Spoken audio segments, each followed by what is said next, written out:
సోమరాత్రి నా ఆస్తిని ధ్వంసం చేసినప్పుడు చంపారు. కచ్చిగారి అమ్మాయిని తాండు మానభంగం చేయబోయినప్పుడు చంపారు. ఇవి రెండు ఐపీసీ సెక్షన్ 100 ఎక్సెప్షన్ 1 ప్రకారమే జరిగాయనడానికి పోలీస్ డిపార్ట్మెంటే సాక్షి. దుర్గా నన్ను చంపబోయినప్పుడే నేను చంపాను అనడానికి రక్తసిక్తమైన నా ఈ శరీరమే సాక్షి. ఈ శరీరంలోంచి దూసుకుపోయిన బుల్లెట్లే సాక్షి. మామా, ఏ ఆశయంతో నాన్న మమ్మల్ని పెంచాడో ఆ ఆశయం నెరవేరే రోజు వచ్చింది. వెళ్ళు, ఆ అప్పలనాయుడికి నాకు ఎవరు చెయ్యి. ఎందుకు రా ధర్నా?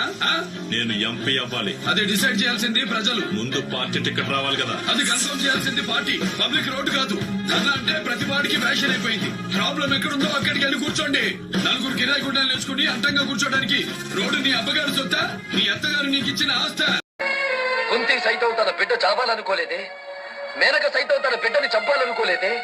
కానీ నువ్వు కన్న బిడ్డని పసితనంలో పారేసి చంపాలని, పెరిగిన తర్వాత ఉరేసి చంపాలని ప్రయత్నించావు. నిజంగా నీకు చేతులెత్తి దండం పెట్టొచ్చమ్మా.